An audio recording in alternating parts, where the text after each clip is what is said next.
MCA in Niazi Institute of Information Technology, which is located in Rayapeta. And then I joined QSpiders on June 2023. On the first, I got a Java class, which was taken by Tabriz sir. Uh, it was very nice, like attending his class. He shared all his knowledge.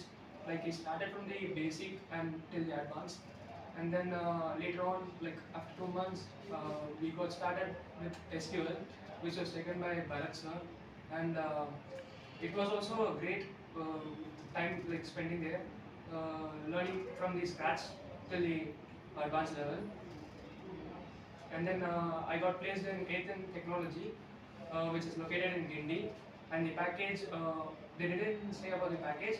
For 1 year, the training period, it will be around 23K per month.